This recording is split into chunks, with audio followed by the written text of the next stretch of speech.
As a medical doctor, there are some foods that I always try to avoid. Not because I'm better than you, but because I've seen firsthand the damage that these foods can do to the human body. I'm talking heart attacks, inflammation, hormonal chaos, even cancer. So I'm going to be telling you about 5 types of food that I always try to avoid. Am I saying you should never eat these foods? No, that's not what I'm saying. What I am saying is that these 5 foods I'll mention are foods that you should by no means be eating often. If you can avoid them completely, please do. If you can't, please limit them considerably. Hi, my name is Dr. Tolu. I'm a medical doctor, medical content creator, and my videos on health and wellness have been watched by tens of millions of people all over the world. So my friend, let's dive in. Number 1, processed meats. Think sausages, hot dog, ham, bacon, corned beef. So why do doctors avoid them? Well, for one, they are classified as a group 1 carcinogen by the World Health Organization, WHO, which is the same category as tobacco and asbestos. What research has shown time and time again is that processed meats can increase your risk of colorectal cancer, raised blood pressure, and even developing a stroke. They usually contain nitrates, nitrites, and preservatives that can damage your gut lining and affect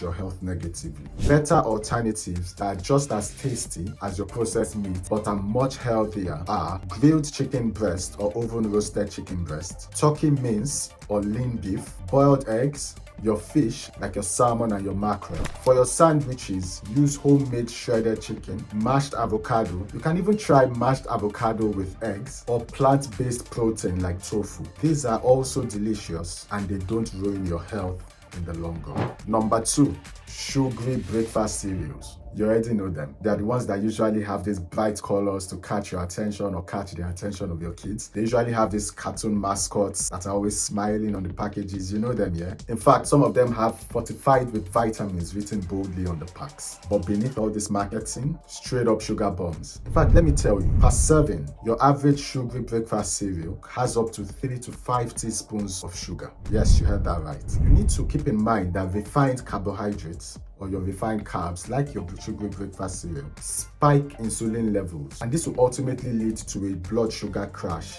in just a matter of hours, leaving you feeling tired, craving sugar, and even leaving you with that stubborn belly fat that doesn't seem to go away no matter what you do. Healthier alternatives that are better for your health and can even help you burn that belly fat are oats, which are a personal favorite of mine, especially for breakfast. And no, I'm not talking about those flavored oats. No, avoid those ones. I'm talking about your rolled oats, your steel cut oats, those types, yes. Other options are Greek yogurt, which you can have with your fruits, your nuts, or you can even decide to have toast with boiled eggs. These food options are real fuel for your body, and they are what your body actually needs. Guys, if you've enjoyed this video so far, I have something that you would enjoy even more. I've written my very first book called The Weight Loss Bible for Busy Women. This book, like the name suggests, is for women who get very busy with their careers, their family, their lives. And with all of this going on, they find it difficult to find time to take care of themselves, to burn fat, lose weight, and keep the excess weight off. In this book, I explain how you can use that busy schedule to actually hit your weight loss targets. And it is much simpler and easier than you think. If this book sounds like something that you believe can help you, as I believe it can, then just click on the link in the description and get yourself a copy. Number 3, margarine. The weird thing about margarine is that it used to be marketed as the healthier alternative to butter, but the truth is that it's often full of ultra-processed oils, additives, and trans fats. Trans fats have been linked with inflammation, heart disease, bad cholesterol, even memory loss, believe it or not. So always read the label of whatever food you are buying. Even if it says trans fat free, look out for hydrogenated oils on the label. If you see hydrogenated oils on the label, just put it back on the shelf, don't buy it. Not good for you. Healthier alternatives to margarine are olive oil, natural peanut butter, and even small amounts of actual butter. You are better off having that than believing margarine is good for you and having a lot of margarine. Number 4, fizzy drinks. Now, I know that some of you will fight me on this one, but just listen. Here's the truth. 1 can of soda, on average, contains about 7 to 10 teaspoons of sugar. Soda has no fiber in it, so when you drink it, it just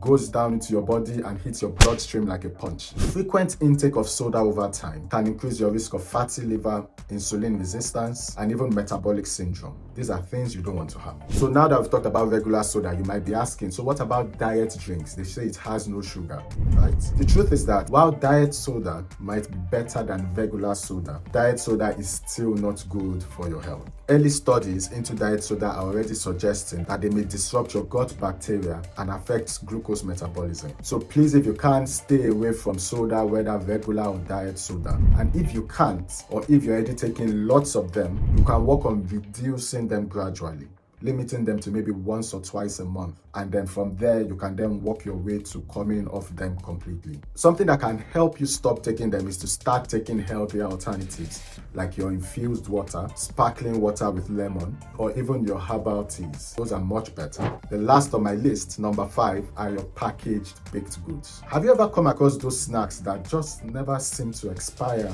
or spoil? Think about those packaged cakes or donuts or muffins that you see on the shelves at your favorite supermarkets. The thing about them is that they taste good and they are also engineered to be very addictive. And that's why it feels like one donut or muffin is never enough. You must have 3, 4, 5, and then suddenly you're wondering, why did I eat so many? It's not your fault. They were designed to be that way. They are often loaded with refined flour, sugar, seed oils, and preservatives. They spike your blood sugar, clog your arteries, and leave you feeling hungrier. In fact, some studies even show that these ultra-processed baked goods have been linked with low mood, especially in women. So now it's time to consider healthier alternatives. You can bake your own muffins at home. On the weekends where you have fewer things to do, you can bake, for instance, a banana or protein oat muffin, where you control the ingredients that you put in and you ensure that the ingredients used are healthy for you. Also, you can have chocolates, and no, I'm not talking about any kind of chocolate. I'm talking about dark chocolate. Dark chocolate is actually really good for you. So it's one chocolate, one delicacy that you can have, and no doctor will fault you for it. There are also fruits out there, your fruits that are sweet, like your oranges, apples, pineapples. You can have them, of course, in moderation.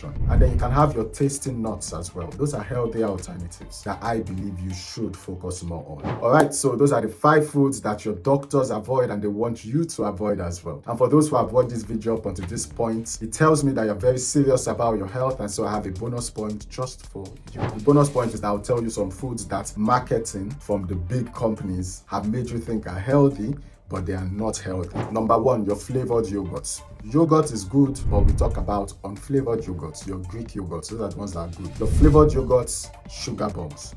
Avoid them. Granola bars, those are basically cookies with good marketing. And the smoothies that you buy at your store, sugar, sugar, sugar. Please avoid them. And alcohol, yeah, it's a touchy subject, but there's no safe amount of alcohol for you. Am I saying you should never take alcohol? Of course not. You can have it occasionally, but please don't drink it often. And if you can avoid it completely, that's even better. But here we prioritize taking small steps towards a healthier life rather than trying to do the most all at once, getting frustrated, and then reverting back to your old unhealthy ways. Alright guys, thank you for watching. And now I want to know, which of these 5 foods would you be working on to avoid starting this week? Just tell me in the comment section. I would love to hear from you. And if you have any questions for me, just drop them in the comments. I'll do my possible best to get to them and answer them. So if you enjoyed this video, you will definitely enjoy the next video now showing on your screen. Click, watch, and enjoy.